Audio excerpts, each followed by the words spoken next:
Alfie is a WOR race winner. Jensen makes it 5 in a row.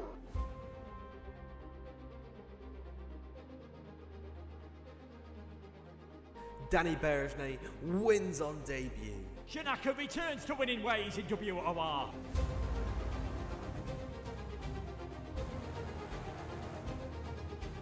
Season 12 sees a new man. It's Shadow. He is your Xbox champion. And Jensen is the new king of PlayStation. From the back row of the grid, against all odds, Nicholas Longy wins the title.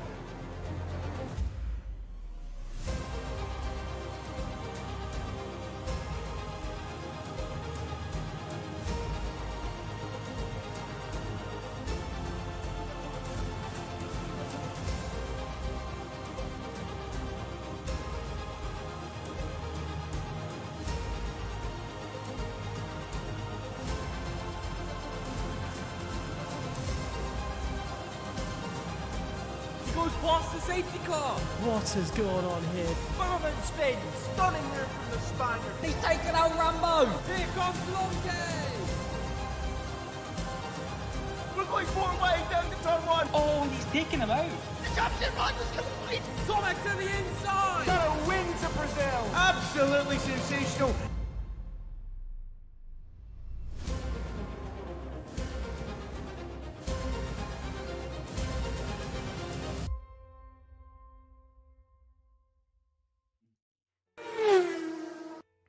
It is a week later and a week to enjoy. We're off to the sunny spells of Spain. Welcome back to Tier 2 as we are going to be having a couple of siestas in the lovely heat of the Spanish plains. That was a tongue twister and I came up with that on the spot. I'm proud of myself. Next to me is Badger, and Badger, how are you doing today? Bienvenidos, señores y señoritas, and no, I'm just quickly going to flex the 3 words in Spanish that I do know, and that's where it ends, unfortunately. And you're not going to listen to me anymore. Okay, cool. Yeah, I'm doing fantastically. I'm doing just fine. Had dinner. I am fully sorted, and I'm very much looking forward to this. As much as like last time I said I really dislike this circuit, I still do. It generally, from my experience, it doesn't make for the greatest of racing, but there's a big but. Pun not intended. I apologize for that. With a field that's that close, as we've seen throughout the season, where we've had qualifyings where all drivers were within half a second of each other. I think any track can deliver, and Spain is no exception to that. We're going to have another fantastic race, I reckon. And once again, it's all going to come down to strategy. It's all going to come down to consistency. And maybe, just maybe, the rain in Spain falls mainly in the plain. Oh, you're going to hate it for rain in Spain. I mean, we got a great race last time. We did go get a great race last time. Like, don't get me wrong, last race was absolutely brilliant. Wasn't what I was talking about, but a great race last time with the rain pouring down. We saw, the name's got, I had it there, Harvey Cohen's coming out with somewhat of the tyre saving management of the century, still holding 77% of his tyre wear from start to finish, while normal drivers were running with 70% after a pit stop.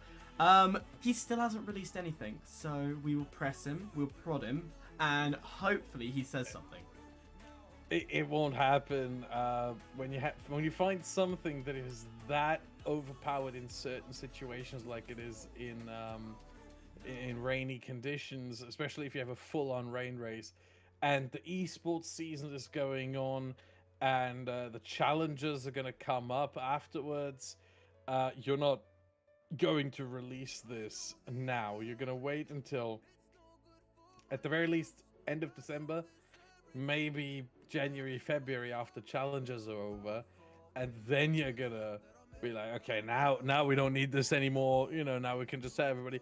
Although at that point, 1, nobody's gonna ask anymore, and 2, those that will ask, maybe you're not gonna release it because you're gonna say, well, maybe the same trick is gonna be applicable next year. So I don't think we will find out what happened with Harvick and how he prolonged his race like he did in Monza. Yeah, but you also have to think with a lot of the track as well, a lot of the drivers were pushing hard, even though some were saying, no, I wasn't pushing that hard. You were. You had drivers behind you, or they were a driver in front of you, so you were constantly applying pressure. So you are going to use more of your tyres. Harvey Cohen had the clear air throughout, so massively going to favour him. But we move away from the past and look forward to the future. That future being the Spanish Grand Prix, which is going to be hopefully somewhat so entertaining with a 2.9 mile circuit, 16 corners of varying degree, and actually a lot of the drivers do like this track for qualifying purely because it is a multi-skilled track. Yeah, it has a little bit of everything. It has fast corners. If you think about turn 9 in particular, the uphill right-hander. If you think about turns 1, 2, 3, 3 basically being flat out almost. In qualifying, it certainly is. In the race, not quite. You've got medium speed corners. You've got low speed corners. If you think about the hairpin turn 10. If you think about basically the whole final sector, really. You've got a long straight, you've got a slightly shorter straight, you've got a little bit of everything.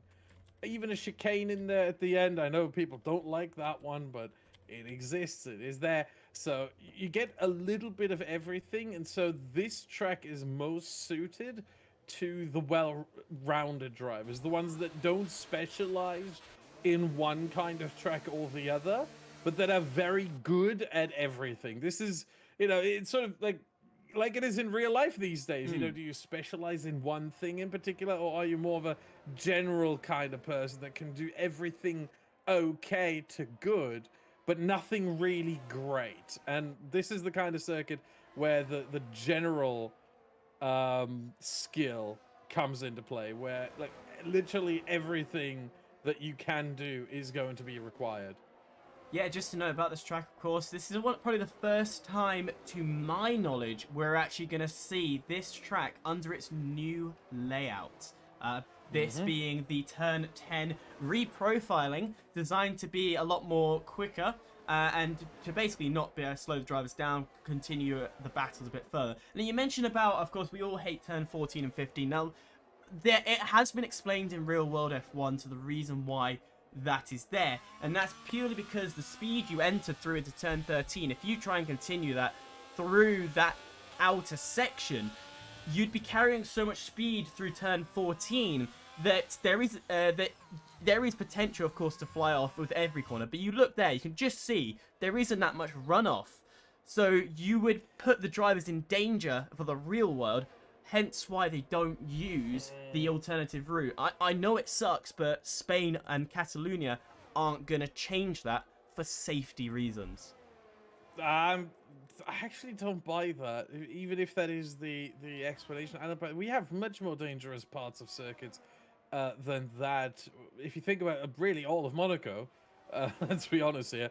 But for that reason, you would have to just ditch the whole Monaco Grand Prix, and they're not going to do that either, apparently. No, they just renewed that sadly. one a couple of weeks ago. But I always thought that the reason that they put this in was because if you do go through the original turn 13, not the new one now, the new right-hander, but the longer right-hander, and then the final corner becomes turn 14, then because the cars are quicker, the cars are faster through that section, the dirty air generated is so much that the cars can't follow, which makes overtaking harder down the main straight. So that's why they slow that down, so that they can bunch up the field a little bit, and overtaking becomes a bit easier as you can follow a little bit better since there's less dirty air generated, which I guess, for 2021 and before makes sense. But for 2022 cars that have already lost, 50% of the dirty air that they generated before, I feel like that's a bit silly to then still keep that configuration. I think trying these cars out on the old configuration that doesn't have that chicane would make more sense, in my opinion, because they can follow. They can actually follow closer, and you have still the chance of overtaking. Plus, you still have the DRS down the main straight, which obviously is quite powerful if you have such a long straight as you do here. Yeah, and I feel the only way you could get round maybe testing this out is if bring preseason testing back to Spain. Of course, preseason testing next year for 2023 is going to be done in Bahrain. Hopefully, fingers crossed, I go there. But if they brought it back to Spain, they would be able to experiment that part of the track and say, you know, for the first day or the second, actually give it more later days. Right, try this track layout, see what it feels like. How do you feel as a driver? Are you feeling that it's comfortable, the cars are gripping fine? And have that discussion from there, because it's the only way you can do it. That, or they take this year's cars and just do some practice runs on it after the season has ended and make that decision prior to the race starting and make the adjustments accordingly. Exactly. I think that would be the more obvious choice, in my opinion, other than, you know, moving all of preseason testing, which they are very unlikely to do, especially because Bahrain is also one of those circuits where you do have a little bit of everything. Obviously, you have a couple of long straights, 4 to be exact, 3 longer than the 4th one, really, but, you know, 4 at the end of the day. But you also have these tight, twisty corners and fast corners and everything in between. So I don't think they're going to move that preseason testing away from Bahrain, but you could just take the cars once the season's over. You could say, this team, and this team, you get some time to try out this new layout at Barcelona. Although by the time the season's over, it's probably, what would that be? That would be November, December? I know Spain's warm, but I think we should probably wait until like March next year and then test it out. Maybe even April during the season, and say, you know what, if maybe the teams could just give the FIA, like loan out some of their cars to the FIA. It doesn't fall on the cost cap or anything, you know, no, like financially, obviously, it would be okay for the teams and everything, but, you know, just loan out these cars, then the FIA brings in some former F1 drivers, brings in some test drivers or something, and says, can you test this out? Can we, like, run some tests around the other configuration? I think it would be, in terms of logistics, it would be possible. The question is, do they want that? I think F1 is quite happy with this layout, as much as most of the fans are not. And there's no, like, immediate need to address this track layout. I think Abu Dhabi was a different situation in that regard, because that just didn't do any overtaking. Yes. And even there, it was more that, you know, the track organizers, the track owners said, we're going to make some changes to it because we want better racing here. I don't think the owner, well, really the municipality of Barcelona, I think, is the owner of this circuit. I don't think they're going to say, oh yeah, we need to change this, because they just look at the bottom line and say, hey, F1's bringing us money in. We don't care how good the racing is. Exactly, and that is major. And talking of the racing, guess who's at the top? It's Farah once again. And I've done a little research. I say a little, I mean like the last, while you were talking about Spain, I was trying to look him up. He is actually, to my knowledge, not part of any organisation, none. And yet he's tier 2, 2 tenths faster than Jeffrey Ritchie, and even the likes of, you know, your likes of Alex Bolger, your Harles Marquez, these people who are part, I believe that those guys are part of teams as well. Farah is a teamless man, to my knowledge, and is 2 tenths faster than the rest of the grid at the moment. Yeah, I think at this point it's a choice. I'm pretty sure teams have come knocking and have said, "Hey, do you want to join us? Do you want to sign for us?" And I would assume at this point it's just him saying, "You know what? Nah, I'm feeling good without. You know, I don't need that right now."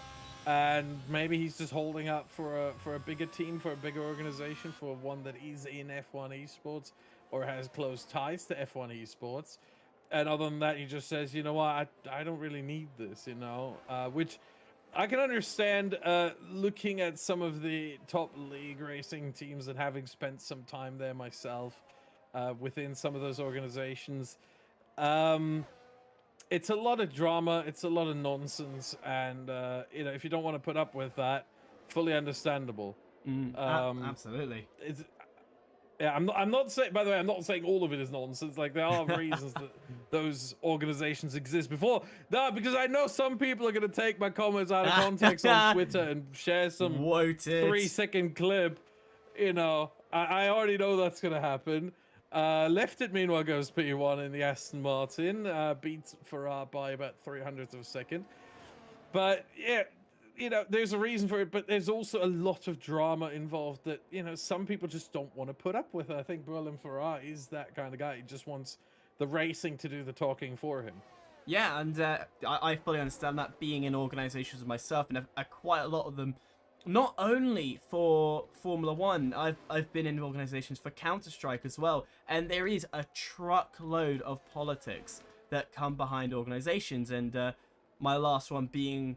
Actually, you know what? I'm not gonna shame the name of teams, and I don't feel it's the right thing to do. But the last team, the politics behind it was the reason I got kicked out, and so there are a lot of reasons for not joining organizations, and yeah, I for one know the pain of it all, and I would not wish it upon anyone else. Yeah. Sorry, I'm just having some audio difficulties here. I'm gonna have to sort this out real quick. You're gonna have to take over a little bit for me. Apologies, I'm being caught so off guard by this. I have to sort this out because otherwise we're having like I can barely understand you because it's just you know, going back and forth with the audio and really warping hard. So you're gonna have to cover for me a little bit. Apologies. I've got you, brother. I've got you.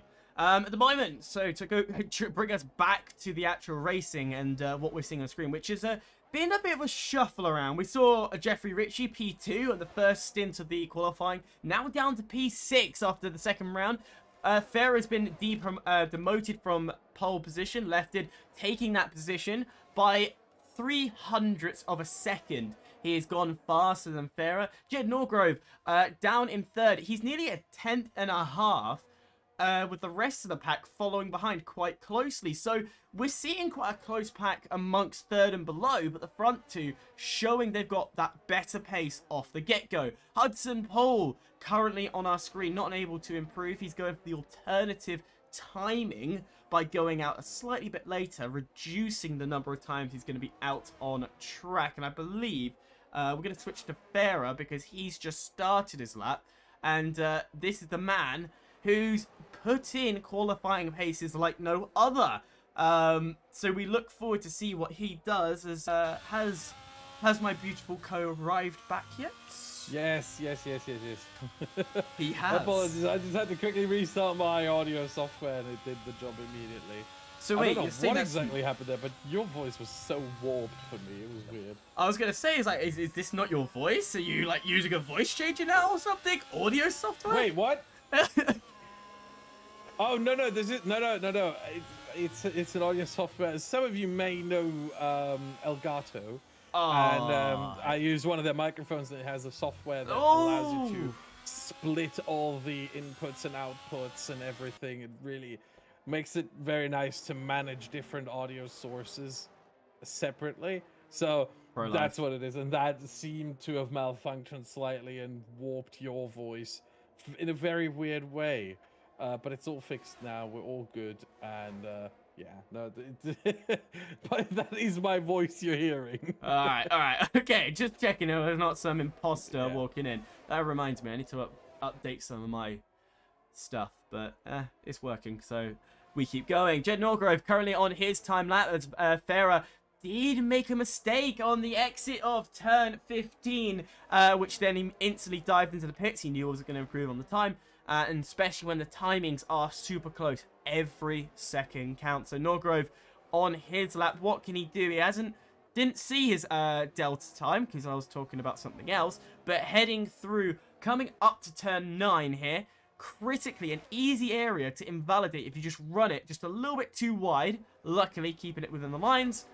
Down into turn 10, the heavy braking zone reprofiled, designed more for MotoGP was the actual reason for making this change, but incidentally, being actually quite a handy overtaking zone, it's made it, I wouldn't say easier, as, well, it's made it slightly easier, but not by much. It's still a hard area to overtake. Navigates the second to last corner, round the final corner, and it has Jed Norgrove put in enough time to take pole. It's enough to be in a fighting chance, but not good enough. Yeah, he'll have to make his way back to the pits very, very quickly. And then hope that he can get out again in time, because it's a 1 minute 16 lap time. He crossed the line with about 4:10 left in the session. So if he does a 1:20 in lap, which is right around where he should be, yeah, in laps obviously being a bit slower than any, you know, flying lap. You're trying to harvest some energy back and all that. So I would think he's going to have about 20-30 seconds maybe to get back out, and or maybe a little bit more. We'll see. I think he should be fine, but it's going to be quite close. This is what I always like to call the calm before the storm. We have a lot of cars heading into the pit lane now. They've done their laps. Bulem Farah is not one of them, as he is going to cross the line with I think that was wrong there. I think that last time was not that good. In fact, was it an outlap? It doesn't even show. But he is on a flying lap now, and that's against the grain, which can be good. Obviously, you do leave a little bit on the track when it comes to track evolution, when it comes to grip, but it's so minor. On the other hand, you do get absolutely no traffic right now. He gets no traffic, and currently, at this pace through Sector 1, he will take pole position, as he is 0.04 of a second faster on his first sector. So hold this tight, keep it nice and clean, Farah, and you're taking yet another pole position in this championship. DRS is opened up, so he's going to come up to Sector 2 time. What are we looking at? He's positive on his time, so second sector was not to his liking. Now comes the technical third sector, really where the downforce needs to be. So can he gain some time here, coming round into the chicane, and critically where most time is lost and gained. Sergio Sabrino happy with his time, as round the final corner we go. Has Farah done it? Has he going to take pole for the Spanish Grand Prix? No, he actually goes slower. So second and third sector not in his favor. Yeah, it really was happening right there, second and third sector, but really the middle sectors where he lost it. I think he wasn't aggressive enough with the track limits. I think he left a little bit too much space there for, you know, to improve. Meanwhile, Nelson Alves, I think, is starting a lap right now. That is correct. Let's see, is anyone finishing one? Fionn McKee. No, definitely not. So 6 minutes there, that's definitely not right. And then we have Lefted starting a lap now as well. Anyone else? I'm trying to find. It's a lot of starting their laps right now. Harlan Marquez is going to start one. Who's the first one? Do you see who the first one is who's going to finish one? It would be Nelson Alves, which is currently what we're watching. He is currently on a lap. He decided. I've noticed a couple of drivers, and this is what I was going to say about Farah. They're doing essentially an extra lap to put some heat in the tyres. So they're doing 2 out laps and then performing their hot lap, rather than doing just the 1 out lap. So that's why we're not seeing the times being as accurate as Nelson. What can he do second sector? It's a purple for his second sector, 1/10 up. So he's going to put himself right into the mix if Nelson can get this over the line quite nicely. Next driver up on the road would be Fionn McKee in the Haas. I don't know why he's in the Haas, because that's not usually his car. Alves running into traffic here. Alves is close to running into traffic. There's a Red Bull, but he just misses out on that. Thank goodness. Crosses the line, and it is P7, so he does gain 1/8 of a second. Very exactly, in fact. 0.125. That was beautiful. Here comes Fionn McKee across the line. No improvement, it seems, for him. JST stays in 13th. Lefted crossed the line and improved, and by wow. I mean, that's over a 10th gain, 1:16.0. Yeah, good luck anyone trying to beat that. Harlan Marquez is going to be the next one. He's up by 400. That wouldn't even be a position right now.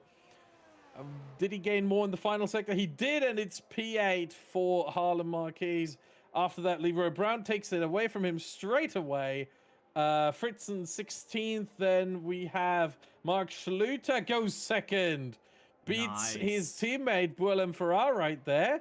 And currently on the front row, Taz stays 18th. Yernit Dovzhan goes P7. Now Tom 97 on his way out of the final corner. He's 600ths up after 2 sectors. And overall, he must have lost something in the final sector. No improvement for him. Jack Humphreys 14th. Then we have, I think that was Hudson Poole going 14th. Just right after. And I think we're done. Yeah, that's it. Fionn McKee is not on a flying lap anymore. So Lefted takes pole position here for Aston Martin, a driver that has not scored a single point yet, has not even participated in a single race in this tier yet. If my little standing sheet doesn't lie to me, which I don't think it does. So, yeah.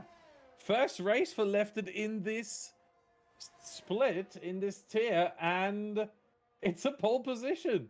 I know, I think I've seen Lefted in this tier. That name. Yeah, I thought so too. Yeah, that name.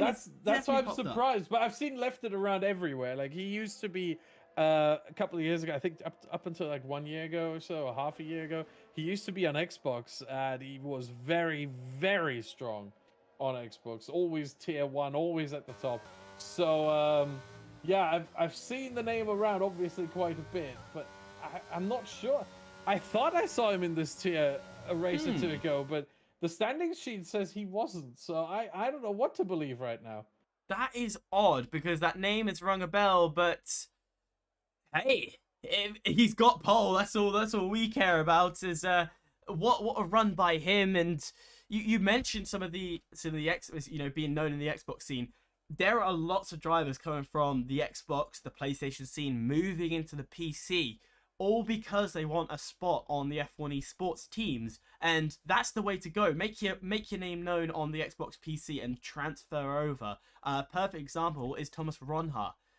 Was for FRA esports. He was doing fantastic for tier 1 in the Xbox side, and then moved over to PC.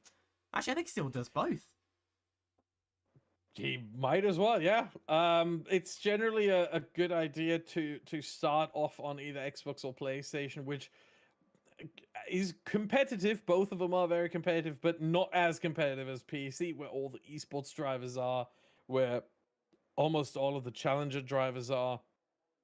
At some point, you have to, if you want to make it into F1 esports, you have to migrate from whatever console you are on to PC. But at the same time, making a name for yourself on the console is a bit easier in the beginning. So it gives you the best of both worlds. You can ascend quickly to the top of console if you have that talent. Again, not many people do. And the willingness to practice basically every day. And then you migrate over, and then you really get a feel for how good are you and how good is everyone else. But at that point, you already have a name for yourself. And you already have confidence, and at that point it's just that one last test. And if you can hang, then you're good to go. And if you can't, well, goodbye. Maybe some other esports gonna take you on. Yeah, it's a very, very cutthroat, but that's with any form of sports, especially in esports. If you're not the best, you will fall, and they must rise up as the 5 lights is gonna come onto your screens. It's now or never as we head into the Spanish Grand Prix, and the way they go, and it seems to be a good start from Lefted. Actually, it's on par, because Mark has got a good run as well, but the Red Bull at the back looking to see if he can run a line down on the inside, but the Aston Martin will stay ahead, and unfortunately, Schudler 3 cars off. Yeah, that spin of the Red Bull has caused a cascade of other drivers to crash as well. Oh no, Norgrove spun, Schluter spun, I think, in front of him, actually. I think Schluter was the first one to be caught out. Oh, wow! Then Norgrove, then Bolger in the McLaren, and Tom 97 the corner after that, all on his own. Nelson Alves going for 2 in 1 corner. The turn 4, finding a gap and putting himself up to P9. So brilliant work by Nelson. He's making easy work off the get-go, but the drivers at the rear still going for it. As the AlphaTauri of Maloney is going to get trying to go around the outside of Hudson Pool, but that inside line is going to be forceful for now until then it switches over, because the Red Bull is going to lose out against the AlphaTauri, and that's a position gain for Maloney. Meanwhile, Theo McKee... Oh, there goes Pool! Pulls around and Jack Humphreys followed him. Couldn't avoid him in time. They're back on track now, but I think there may be damage to one of those cars. I think Jack Humphreys may have run into the back of Hudson Pool. They're very, very unlucky. JST and Jet Norgrove are pitting for damage right now. It's all kicking off here. Jet Norgrove actually... Oh, and we got to look near the front. P8, it's Jeffrey Ritchie's under attack. He's not going to be under attack by Theo McKee, but he might get attacked by Maloney. Maloney actually doesn't have the pace around the outside. He gets a bit of oversteer, so he has to go against it. But there's Theo McKee down the inside into turn 4. They're still side by side with the championship leader, Jeffrey Ritchie, trying his best to hold off. He's not been putting on the start that he wants to. He was trying to go for Nelson Alves, but Nelson held his ground, kept his speed going, and now, because of the attack that Jeffrey made, Theon has come right at him. Unfortunately, Theon couldn't make the move, but Maloney, he's back on the pace. He's back on the rear end of Theon McKee, so we might be seeing a move? No. We'll have to wait till turn 1. And it seems like, meanwhile, the top 6 have sort of driven out a bit of a gap, and then Nelson Alves, who I think was a little bit slowed down by that attack from Jeffrey Ritchie, has fallen off by over a second now from Leroy Brown in front of him. Might be able to claw that back. First DRS detection point. Oh! Now that Jeffrey it is Ritchie enabled. Jeffrey Ritchie spun off his own accord. Nothing from that, which is now going to eye up the idea for Maloney to really get attacking here. But the straight line speed is not in his favor, so he's going to have to wait. If he's close enough here, maybe an attack into turn 4, but he's a little too far away really to make the move, and once again he finds himself a little bit wider than the driver ahead. Yeah, let's hope the drivers calm down a little bit. That was very eventful first 2 laps, almost as eventful as they were earlier today at the Japanese Grand Prix. Not quite, but almost. JSC retires in the pit lane meanwhile. And I think now that the race maybe has calmed down a little bit, hopefully. Please, drivers, don't make me eat my words. Let's go into tires real quick. All drivers starting on the hard compound tire except for Tom 97 and Melanie in P9. Those 2 have opted for the mediums early on. Now, the question becomes, what kind of strategy are they going to be running? I think for the mediums, it's really only a medium to hard. That's the only option that we're going to see out of those drivers. But for the hard tire starters, you can run hard to soft. It is possible here. 24 laps right around is where you would draw the line, maybe even 23, so that you can go 10 on the softs. And then otherwise hard to medium, which would allow a very, very early pit stop. Just around the just around the halfway mark of the race, lap 17, lap 18. There's the retired calf JST's in amongst the leaders now. Still rejoined on track. We don't like to see that, but it does happen, unfortunately. He will pull off to the side, and yeah, no more issues. Thankfully, that car was ghosted as well. Left it leading ahead of Farah, Sabrino, Dovzhan, and Harlan Marquez. That's the top 5 right now. And with Leroy Brown in P6, they're all in a DRS train. Yeah, and critically, no one's able to really capitalize or take advantage of it. As I mention every race, there is a runoff theory that I have. The 3 phases of F1 esports. Phase 1 is the ultimate attack. It is the start of the race. Phase 2 will become the pit stops, as we've just briefly discussed. Those will be the lap times we'll be roughly seeing those guys in, and where the next set of battles will become. And then Phase 3, the end of the end, I'm probably going to say lap 30-ish, is when we're going to start to see drivers really ramping it up and trying to make some bold moves. So the end of Phase 1, now we come into the calm before the storm. Though that being said, looking in P8, Theo McKee and Maloney is wanting to keep Phase 1 going as they try their best to make it go around turn 3. But I think it is going to be the AlphaTauri that's going to be the most opportunist here. With those medium tyres, he has to make his way through the field to capitalize on the strategy that he's running on. Yeah, most certainly the difference between the mediums and the hard tires around here, at least at the start, 0.7 of a second. So quite a severe difference there that Melanie needs to take advantage of. With every waning lap, obviously that is going to come down. I think right now, 5 laps in, almost the end of lap 5, we're talking about maybe 4-5 of a second still that he has as an advantage. Probably closer to 4, to be honest. And yeah, this is right now where he needs to capitalize, where he needs to gain some places. But he's sort of stuck in this group regardless. Even if he makes his way past Fia McKee and Nelson Alves, it's 2 seconds to the next car. And he won't be able to close in on them because they will all have DRS. And they're quite spread out regardless. Farrar, Sabrino, Dovzhan, Marquez and Brown are quite spread out, which makes it harder to catch up. They get DRS, you don't. And so they will always come a little bit closer to the leader, as Lefted might actually... Oh! Lefted has lost a position to Boalem Farrar.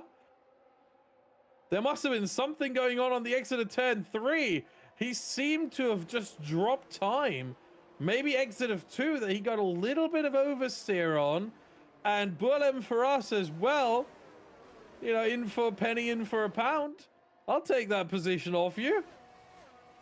Boalem Farrar now in the lead of the race. Why not? If there's a mistake from the driver ahead, take it. You know, it's like stealing candy from a baby. You just nick it off them and you go. Now, this, though, you know, means that Farrar now has to do a lot of work. The one thing we don't really talk about much is the fact that the driver ahead of a train, he's not getting DRS. He's not getting any form of advantage. So he is going to have to use a bit of DRS to defend himself. But you can already see, Farrar, he's trying to pull away quite quickly. 9/10 already going onto that straight. So that will decrease a little bit because of DRS advantage. But he's trying to go, and get out of here to pull a second off from Lefted. Not the right place to do it, but it's the only opportunity he really had, unless he can pull something out the bag through the first and second sector. And from the way it looks, he is actually putting his foot down a little bit. He is wanting to pull away and break a second. Yeah, he might well do it. The gap at the end of the long straight or into turn 1 was about 0.6 of a second. It's already up to 7.5. He has to do a little bit more if he wants to get fully away, but maybe he doesn't want to get fully away. You know, the one thing that's very important to note here as well is that the drivers do want to drive down the ERS a little bit, down to, I would say, 60 or 70% right around. But you don't want to go further than that unless you absolutely have to, like Leroy Brown, who has driven his down to only 1/4 of the charge available. And, you know, otherwise you don't really want to do it because if you keep your ERS up too much, you run into the issue that you're basically just wasting energy, which means you're wasting lap time. You certainly don't want to do that. And number 2, if you're running it down too much and it doesn't work, you can't get away from anybody, then you have nothing to defend with anymore. And it takes so long to regain battery charge that you've once lost that it's almost impossible. Around this circuit, it does work quite a bit better than it does, for example, around a circuit like Monaco or Singapore. But it's not the easiest track to regain ERS on, and it's not something the drivers will want to do, generally speaking. So you want to keep yourself that battery. Also, if you do keep too much, once the pit stops come around and you enter that pit lane, a little bit of energy is being regenerated, is being regained by the engine, you know, running in a slightly higher mode than it's supposed to, basically, or well, it is supposed to run in that mode, but higher than it has to, so that it can then recharge the battery in the pit lane. So you gain about 15 to 20% in the pit lane just on pure battery charge from pitting. And if you already enter the pits with 90%, you wouldn't gain 15 to 20% because 100 is the maximum. That's a hard limit. Absolutely, and while you were talking about that, it seems like Fionn McKee's overtaken Nelson Alves for the P7, but it looks like Maloney's going to also try and take a position off Nelson Alves, so not a good day for the Alpine driver, as down the inside we go into turn 1. Looking clean indeed, but the switcheroo is possible for the Alpine driver, but the pace is not there against those medium runners, and when are we surely going to be starting to see the drop off of the medium tyre soon? Clearly for Maloney not yet, but we are getting to that point. Well, yes and no. We might see the drop off soon, but at the same time we might not see the drop off at all, because I would actually argue the pit window for the medium runners has just opened. The hard tyre around here can last 26 laps, and if you look, we've already done 9 laps, so there's only 24 remaining, which means a hard tire stop now would actually make you last to the end of the race. So we might see some genuine and massive undercuts here. Genuine was not the word I was looking for, but you know what I mean. Yeah. We might be seeing with Melanie and with Tom 97. We might be seeing some undercuts here soon. Not yet. Melanie stays out, and Tom 97. What does he have to lose at this point? That's the question I would ask. Like, he's in P16. He's had a horrendous start. Spun into turn 3. Not the greatest situation. So why not, take a bit of a risk? Either you pit very early for hard tires, and then just try to take him the distance and just try to hold on for dear life at the very end of the race. Or the other option would be you go very long and you hope for a safety car that gives you then a free pit stop from those mediums onto potentially soft tires, because it's not the most viable strategy in my opinion, but it is a strategy. As risky as it is, medium to soft are supposed to last for 28 laps. 33 is the race distance, so you have to extend them for an extra 5 laps combined. I would say 1 or 2 for the softs and then 3 or 4 for the mediums. It's tricky, but it's possible. If you are a bit of a tire whisperer, why not give that a go? Or if there is a safety car, I think you can make that happen a lot easier as well. But yeah, one thing we also know from just history of F1 and F1 League racing, the longer you go into a race, the less likely a safety car becomes, because the field just gets more spread out. So you tend to have safety cars either early or pretty much not at all. It's very rare for safety cars to happen late in the race, but never impossible. Never rule it out. Never rule it out indeed. As Schuttler, it's a German name. Schluter. Schluter. Schluter. Yeah. Wonderful. Yeah, wonderful name. Schluter getting past Taz, putting himself up to 12th, closing his way down to try and get the final points position, of which the final points position, I'm just going to draw attention to the back, is Hudson Poole, who started, I think, P12 off the top of my head. Has got himself up to P10, but there's a 2-second gap between himself and Nelson. He started P14. P14, so done good job getting 4 positions. He has got the point position here, but he does have an Nelson Alves, a Jack Humphreys, who wants to try and close down, and definitely wants to go and attack him, because he's closing that gap down little by little. It's not massive, it's just little by little, closing it down, getting ready for something to happen come phase 2. Up ahead, Lefted has closed that gap quite a bit. He's now running on the rear end of Farah just a little bit more than normal. So keeping an eye on Lefted, seeing if he might be making a move anytime soon. Could be a possibility to regain what was his from the get-go. Other battles would be in 8th, Maloney, or Melone. Is it Maloney or Melone? I think it's Melanie, like the name Melanie, but just spelled differently. Yeah, because it could be Maloney as well. We were corrected by the man himself last time, or 2 weeks ago or so. Melanie. We both called him Maloney, and he said no, it's Melanie, like the you know, the female name. I did not get this memo. Oh, Melanie, I do apologize. On the attack, again, we have to remember they are running the medium tires, and with Theo McKee up ahead of him, there is a 3-second gap between themselves and Leroy Brown, which is then the leading pack and the leading train. So we've got to really keep an eye on how damaging that will be, because how powerful is the undercut here, and is it powerful enough to maybe for Theon to get back into the leading pack if you pitted, say, just out of the blue now? I think it's too early. It's just too early right now. The mediums are supposed to last 18 laps. We are not there yet. If he were to pit now, it would be 20 laps to the end, and the mediums would mightily struggle at the end. So I don't think it's worth it right now. Optimal, if there were no traffic on the circuit, for hards to mediums would be around lap 18. That would be the optimal moment to get off the hard tire and onto the medium. However, you might want to pull it a little bit earlier for the undercut.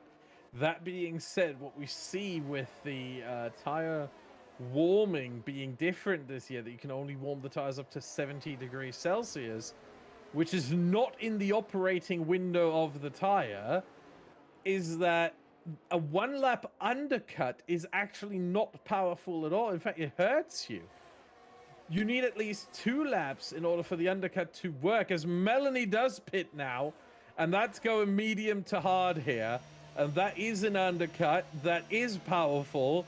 It will take a while to get the hard tires up to temperature, which is why everybody's starting on the hards, by the way.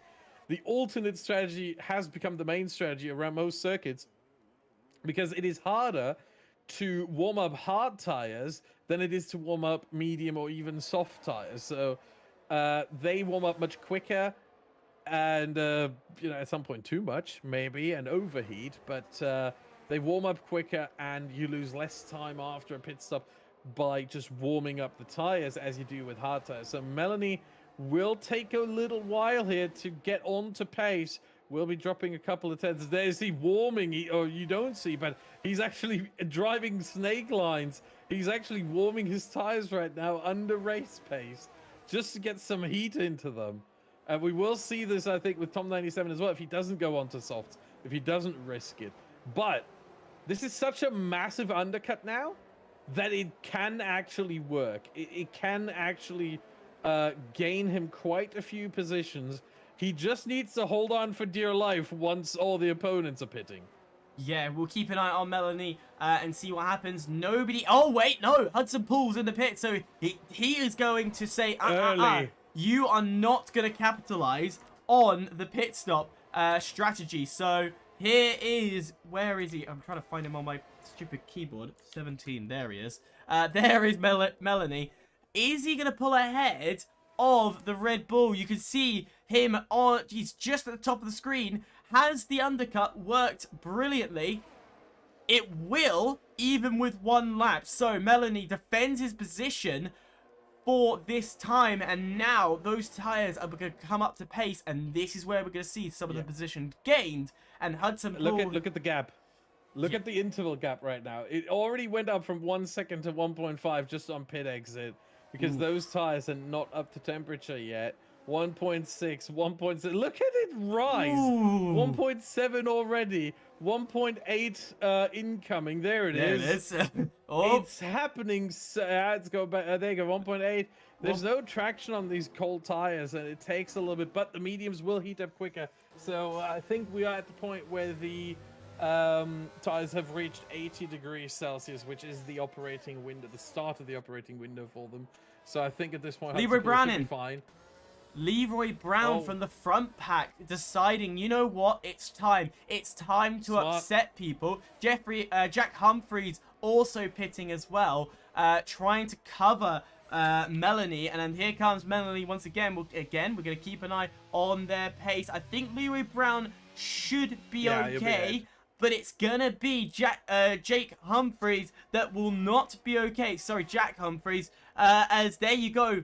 from one AlphaTauri to another, he waves goodbye, and so does Hudson Paul, gaining the advantage onto Jack Humphreys. So splitting, it is an AlphaTauri, Red Bull AlphaTauri sandwich, and Leroy, the next person we have to look at is then this man, Leroy Brown, and the strategy he's trying to pull off here. Yeah, so I've been keeping an eye on him because he was the last car in the top 6 that was sort of in this pack and in this DRS train, but he was so close to falling off that train quite a few times. I'm thinking this is him just trying to gain an advantage on all the other drivers that Left are it in this train as well. And so just Bruno. There you go, and they have to respond now. At least some of them do. Left it and Sabrino are the ones that will. And I think Leroy Brown might just get them. It's going to be very close on pit exit, that's for sure.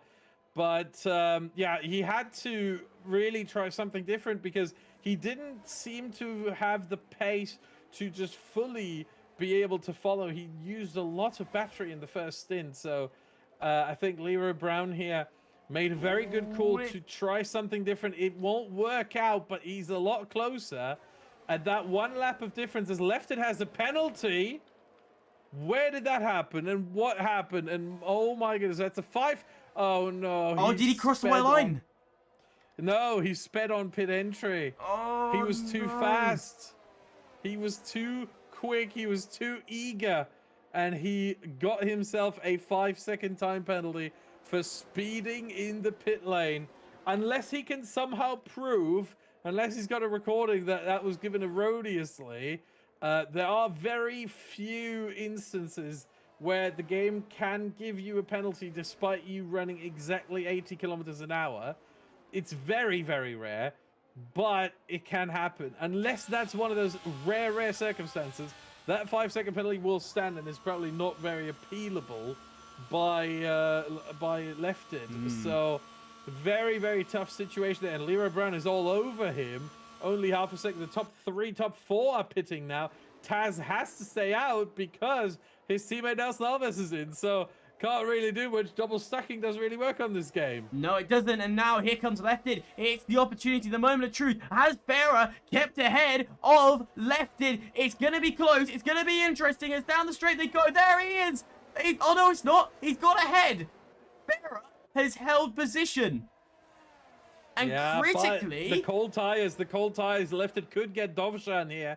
That is definitely a possibility. Is he going to go for the move here? No, he decides not to. But Dovzhan's cold tires maybe down the inside here. No. Again, he's just biding his time. Interesting strategy from Lefted there. Not sure I very much agree with that. But Harlan Marquez is now the one who really got shuffled out of that top 6. He was firmly within the top 6. And now he's a second behind Leroy Brown and can barely get DRS. He does, but it was very close there. Yeah, and also, just to make a point, Sergio Sabrino jumping a few positions. He's finding himself comfortably in net P2, as we're not going to have what we had last week with no-stop strategies. All drivers, because it's a dry race, have to run 2 compounds of tyres. So Taz will have to enter the pits, and Taz, I think he's going for the soft strategy. He's out there. Why not? Because he's not pitting just yet. So get the clock a bit closer. Bring it down to roughly 10 laps, 12 laps remaining. Then go for softs. See what you can do with that. But poor Lefted, 5-second time penalty and dropping down 2 positions and losing out critically. That ain't a good story for the Aston Martin driver. Yeah, and I just looked into the pit stop times for Lefted and for everyone. Everyone had a perfect pit stop. Remember, you now this year for the first time on an F1 game from Codemasters at least. I know this was a feature about 20 years ago, but on a code, you have to do the button pressing. Yeah. Yes. Well, it's only one. It's only one this time. It's only I think the X button, or whichever it is on your wheel. I mean, you can obviously define that as you please, bind that key as you please. But you have to press a button just before you enter your pit box. And if you don't press it at the right time, it messes up your pit stop by as much as 0.8 of a second. And that is exactly what happened to Lefted. I think he was so confused or just discombobulated by the speeding penalty that he pressed the button at the wrong time, and he lost those 0.8 of a second in the pit stop, and that cost him those 2 positions that he had before on Sergio Sabrino and Jarny Dovzhan. So left it here with a massive blunder, not just on pit entry, but also in the pit lane, costing him a total of pretty much around 6 seconds. And at least 2 positions as of right now, probably more. I don't know if this is actually a feature to the pit stops, but I have seen clips. Admittedly, they've been on my career, or my team, game mode, but pit stop errors just randomly popping up. I don't. Is that? They are no. That's not a thing on multiplayer. Oh, lefted has spun 360 and into the wall. Oh no! Out of turn 9. That is disastrous. Yeah. If the race hasn't already gone bad, it just got 10 times worse, and he is now probably kicking and screaming. I bet that steering wheel probably isn't in one piece. If I was him, I would be shouting up to the top of my lungs. But now left it out of this race completely. He's gonna have to go for a pit stop. To be honest, put on the softs, go for the fastest lap time, screw people over, and don't let them have it. But there's no point for the fastest lap, so it doesn't matter. It takes it away from everyone else. As Harlan Marquez and Leroy Brown exchange positions while we were looking ahead. So Harlan Marquez is saying, you know what? I'm here for the fight. I'm here for the race. Let's go and have a bit of fun. And he needs to close down what will be a 1.3 second gap to the McLaren driver ahead, which is possible because the McLaren driver doesn't have DRS himself. But, so that means it's like down to pure pace. So it's all to play for P3 and the last of the podium positions. Meanwhile, Sergio Sabrino and Fira, I think this could get interesting towards the end. Because Sergio has been getting a bit punchy. He's been saying, you know, via his driving, I'm here behind you. Keep an eye out, because at one point I will make a move. Yeah, it's gonna be quite interesting. Right now, the situation regarding the battery is in favor of Bourlem Farah by about 20% of a difference between the two. 52 for Sabrino, 72 for Bourlem Farah. So 20% difference is quite a lot to regain. And Bourlem Farah probably doesn't even mind being overtaken this early.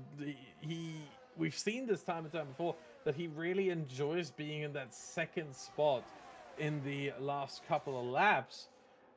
We've seen it in Canada, I think, quite effectively to the point where he won the race. But he likes being in that second spot and then, you know, start a late attack. So he wouldn't mind that. But at the same time, he does have the advantage right now. It has come down to 15%. Of a difference, so Farah is using some energy to stay ahead, but at 70, even if Bourlem Farah just regains all of the energy, goes up to 95 or 100%, I think it's very unlikely that he can overtake Farah, considering Farah has so much battery charge that he could easily defend as well.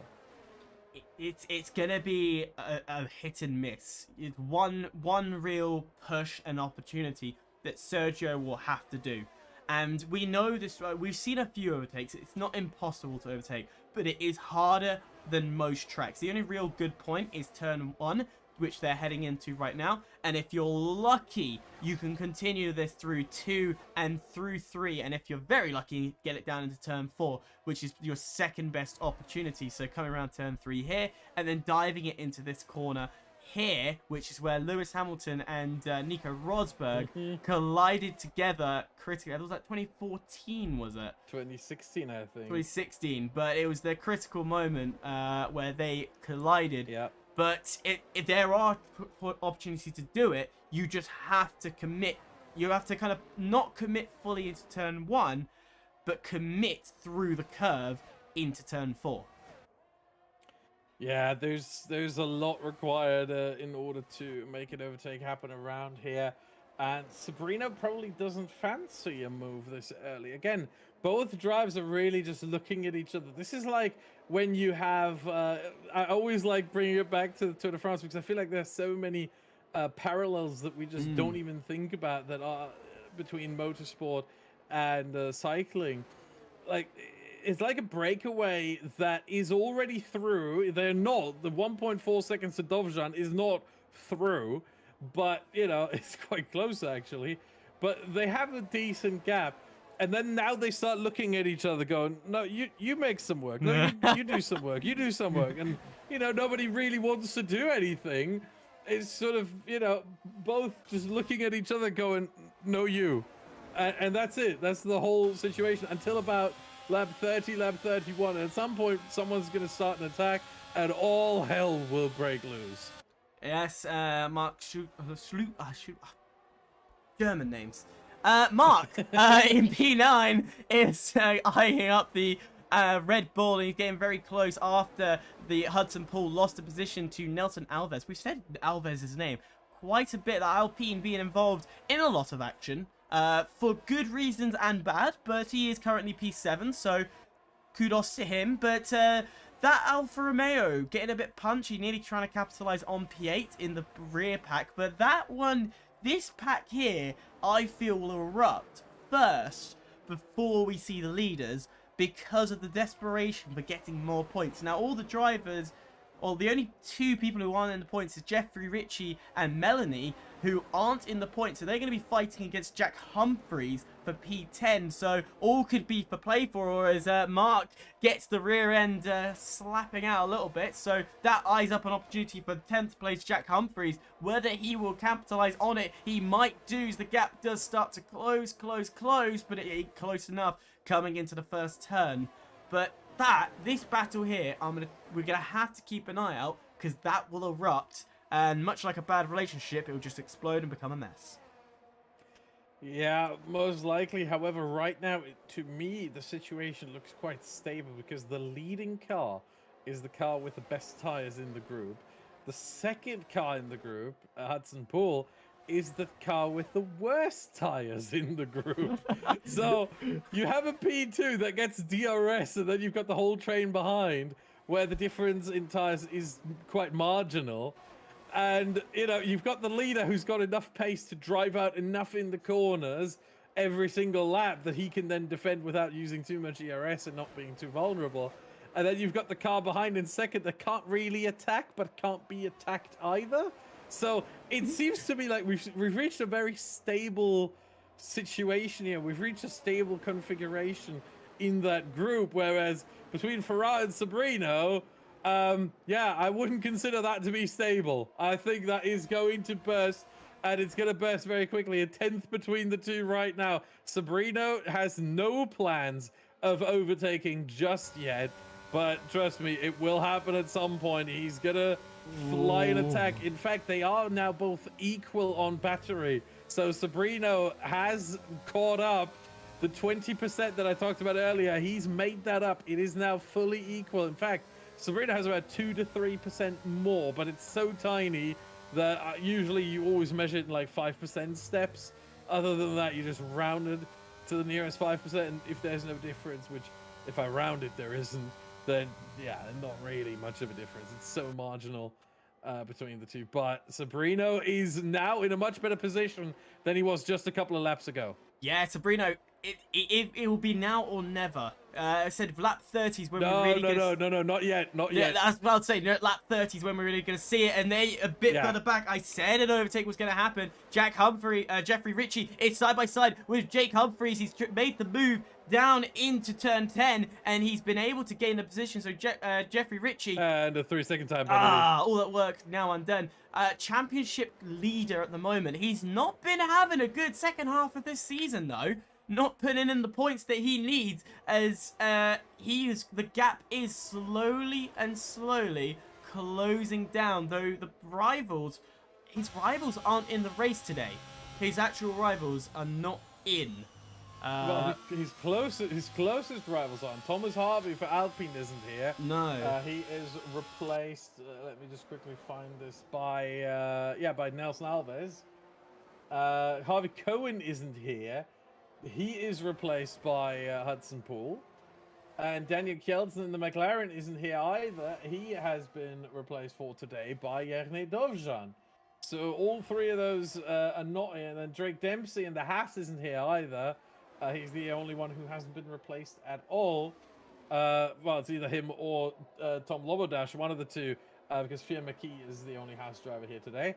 The first one who is in the race today, who's a challenger to Jeffrey Ritchie, and certainly one who is promising with only 5 races left in the season, well, 4 after today, is Boalem Farad. Look where he is. He is leading the race still, which means if he wins this, the gap shrinks from 49 points. If Jeffrey Ritchie does stay in P10, which after the penalty seems unlikely, but let's say he gets 1 point, the gap comes down to 25 points. Oh. 1 win.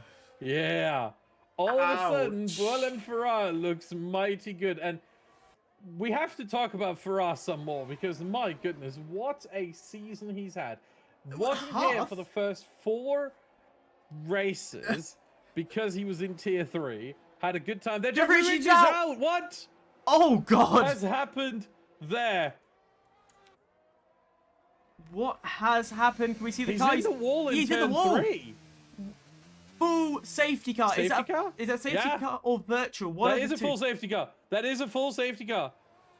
Oh my lord. Who's going to pick? Who's going to come in, change for those softs? And we're going to have about 2 laps of pure chaos. So it's a case of, do you pit right now, lose your track position, and fight to the end? Or do you stay out and keep track position with worse tyres that are degrading and becoming old? We're about to find out because Farah is first. I need to get a word in edgewise, mate. Go on. Sorry, but normally you lose 20.5 seconds under a pit stop here under green.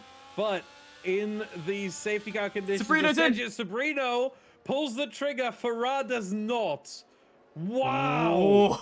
Oh boy. Under safety car, you lose about 12 to 14 seconds. So I think right now everyone's pitting, so nobody's losing anything. So in theory, Farah, oh no, he's going to catch up to the safety car. He's going to catch up to the safety car, so he will not have an opportunity to go and pit. He will not have the ability. No. It was then or never, but the safety car is at lap 29 now. It will stay out most likely for lap 30 as well. Potentially for lap 31.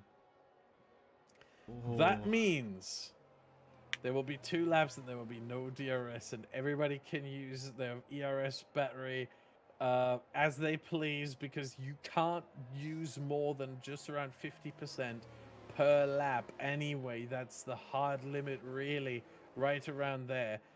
So you can drain your battery in those 2 laps and really just use it anywhere and everywhere to defend or to attack.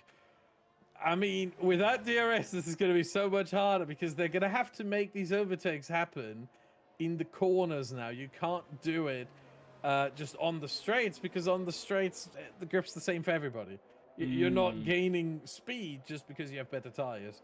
Where you gain is in the corners. The difference, by the way, between fresh softs and mediums, 0.7 of a second, but between fresh softs and these used mediums, 11 laps now?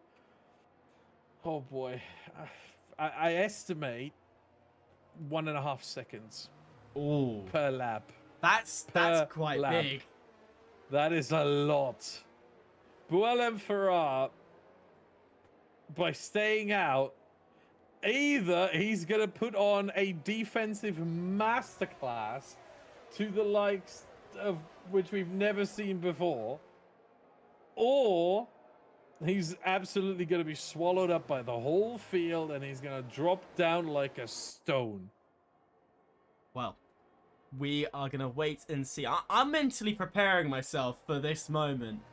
This is the moment I live for. Yeah. The intense action where it's going to be chaos and where it's just going to unfold into God knows what. We could if I'm looking at the map, if Tom 97 and Alex no, Lefted is the last one. Yeah, Lefted has to catch up, and he won't. That will be lap 31 still for the safety car. We will only get 2 laps, I'm fairly certain. So Lefted is not going to catch up in time. Wow. Also, Lefted might actually opt to pit at the end of lap 30 for softs as well. He's gone past the pits he went past the pit. No, I can tell you why. He went past the pit lane because had he pitted on lap 30, or lap 29 when the safety car came out, he would have been lapped by Bourlem Farah, who stayed out. So he couldn't do it. He had to stay out as well. And then pit afterwards because he's last anyway. He's not going to lose anything, but he can't get lapped because you can't unlap yourself on F1. You can do it in real F1. You can't do it on the F1 game. So I think Farah, I think Lefted is pitting this lap. I think he plans to head into the pit lane now. He hasn't caught up to the field. It's all fine. And he will pit this lap. And then he'll try to catch up on the softs to the rest of the field. And he will come to the field with hot tires. Whereas everyone else will have slightly colder tires. They're going to try to warm them up. But behind the safety car, it's very tricky to warm up these tires. It's very difficult. Is he going to come in lefted? There you go. He is. As expected. So this is smart. This is how you can see. He may have made a mistake early. He may have made a couple of mistakes. 5 seconds in the pit lane for speeding. Bad pit stop. Losing 2 places. Spinning in turn 9. Okay, those things happen. He's not perfect. But you can tell he's smart. He waits. He's almost lapped. He can't pit. And then he now pits for soft. And now he tries to catch up to everyone else. Yeah. Absolutely clever. Quick thing on the point of being lapped. There is a way to unlap yourself, but through the rulings that we have in WOR, you're not supposed to. There is a way, and it's a very glitchy way, but you can exactly. You cannot unlap yourself. I've done it It's myself. Harlow Marquez is retired. Harlow Marquez is retired. What? What has He's gone into the wall. He's Harlow gone into the Marquez wall on the entry of turn 5. How does that happen under the safety car? I cannot believe what I'm seeing. That's a Roman Grosjean, like he did in Baku. Yeah. And safety car's in this lap, so... Yeah, of course. It has to be. So now the safety car goes in. Effectively, Farah will become the new safety car. The rest of the grid will follow his pace. He'll have one moment where he can pounce. And when we say pounce, he can put his foot down and go. But he only has one. He can't go and stop. Because that is against all rules. And it just pisses people off and can cause damage. So he has to pick his moment right. It will most likely be at the end of turn 15. Where we 16. see... He will wait until the last possible moment because he doesn't have grip. That is true. That is true. So... here we go. He's about to round turn 16. It is gonna be 2 laps of hell for Farah, but 2 laps of great joy for the rest of us. He's snaking down the straight he goes. He's trying to break the toe of Sergio Sobrino, but Sergio Sobrino is mightily fast, but not fast enough to make the move into turn 1. He has to wait patiently through into turn 4 if he can make a move further back. There's a moment for Farah. And there we go. Sergio Sobrino down into turn 4. He has to brake later than Farah. He does. Holds it on the inside, but Farah will have the better line into turn 5, but he loses out. Farah does not have the grip or pace to fight alongside the soft runners. The soft runners are going to eat him alive. Leroy Brown is next to try and mount an attack onto Farah, so what would have been an easy win for Farah is going to become a disaster. Yeah, I tell you what, he's trying his hardest to defend. Oh, Leroy Brown looking to send it there. Thank goodness Bourlem Farah covers that off and is able to stop the car in time. But yeah, he's trying his darndest to defend, but it's just not happening. The tires don't have enough grip to withstand that onslaught from Sobrino and Dovzhan. Leroy Brown, even that's going to be tricky, but you can't fault him for trying his best to hold that position but he's also going to run out of ERS soon, I think. Farah has to be very careful here with how he uses it on the second lap, because he started lap 32 with 85% instead of the 100 because he had to deploy a bit earlier. So he's got to be really careful with how much he can use now on this lap, whereas Leroy Brown did better, goes around the outside. If that works, no, it doesn't. Whoa. Yeah, but he's got to be careful because up on the inside, Theon McKee onto Leroy Brown. He left the door open for the Hash driver, and the Hash driver's going to say, thank you very much. I'm going to take this moment to try, as he had to go around the outside of turn 7. Decides against it, but that would have been brave. That would have been brave if he had tried it and made it succeed. But up ahead, Sergio Sobrino's pulling away with the McLaren driver, and down the inside, there is Theon McKee. Theon McKee is wanting this move. He's wanting the position. Also, Mark in 6th, getting overtaken by Nelson Alves. Alves going down the inside for P6, that is. But they will not swap positions. And up ahead, Sergio Sobrino, who has not been at the forefront of the whole race. Humphreys around. He's gone and won the Spanish Grand Prix with ease and joy. I tell you what, Bourlem Farah holding on to a podium position with those tires, that deserves an honorary Algerian Minister of Defense award right there. That's still impressive. I thought he was going to drop down to P5, 6, 7. The fact he's still on the podium after making that horrendous strategy call there and held on to that for dear life is absolutely impressive. Take about Bourlem Farah. You may not have won this, but that was mighty impressive regardless. And congratulations to Sergio Sobrino. I think he might be the first home race winner of the season. Let me check real quick just to make sure. Sergio Sobrino, it's Spanish. Yeah, and it's the Spanish Grand Prix. Yeah. So he has won his home race. I would be over the moon to win that. Surprisingly, we had Silverstone earlier, but that was won by a German, which makes me very happy. But you know, maybe not the Brits. But yeah, we actually do. He is the first driver this season in Tier 2 to win the home race. Nobody before has done that. He's the first one. Congratulations! He's over the moon. I'm pretty sure. Yeah, absolutely. P5 Also, he started as well, so that's a major improvement. The McLaren driver Jeanne, I give him with Yenne. Got it. There we go. Yenne starting in P7, putting himself up to P2 and holds fastest lap of the race. So brilliant work from the McLaren driver. Farah dropping down to 3rd. Leroy Brown in 4th. Theon McKee gaining from P13 into 5th. Mark in 6th. Nelson Alves in 7th. Hudson Paul in 8th. Melanie in 9th, starting from P17, so brilliant work. Taz gaining 9th position in 10th. Fritz in 11th, Tom Martinez, or Tom 97 in 12th, Alex Bolger in 13th, Lefted dropping down from P1 and ending up in P14, Jack Humphreys in P15, Hannah Marquise in P16, Jeffrey Ritchie retiring from the session in P17, JST in 19th, and Jed Norgrove in 19th. Yeah, meanwhile, I think one thing we have to mention as well is that Taz in P10, also a Spaniard, gets his first point of the season at his home race as well. Another beautiful story right there. So I think this really was a Spanish day today here in WOR Tier 2.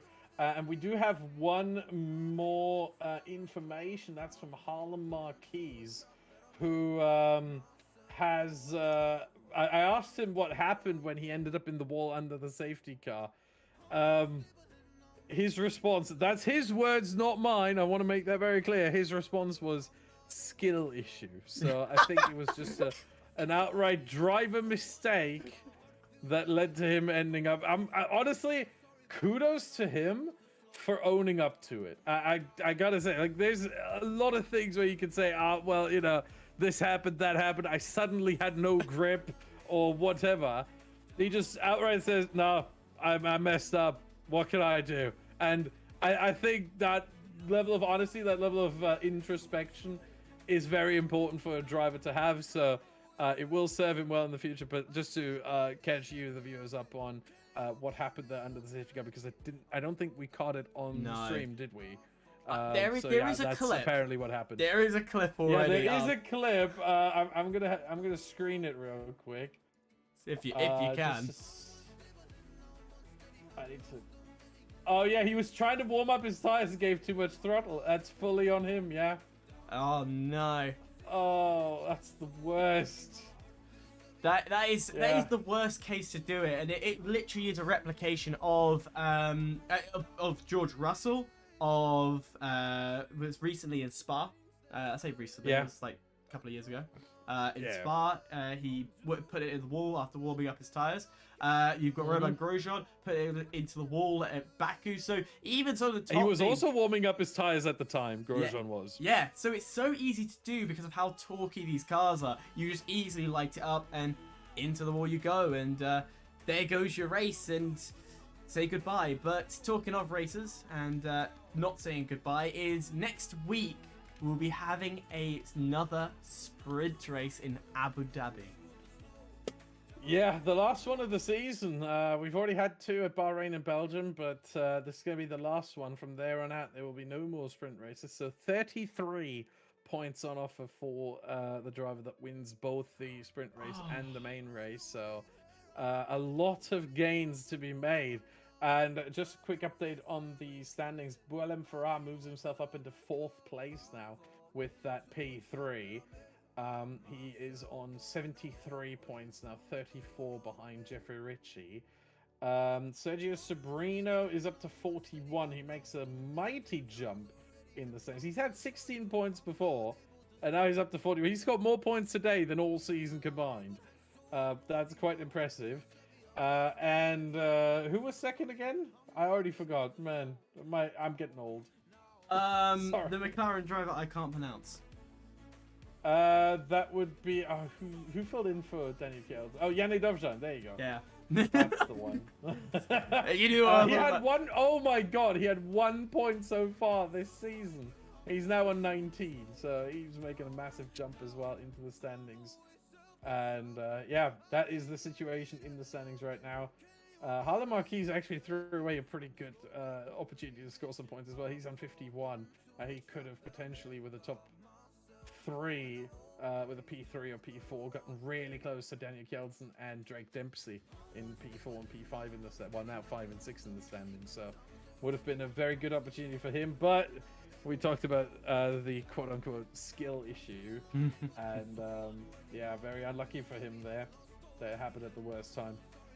Absolutely, and if you've been loving this action, please stay tuned, subscribe to the channel, and stay tuned with all the action that's coming, because tomorrow will be the Spanish Grand Prix for the Xbox Tier 1, where the best of the best of the Xbox drivers will fight it out on the Spanish track.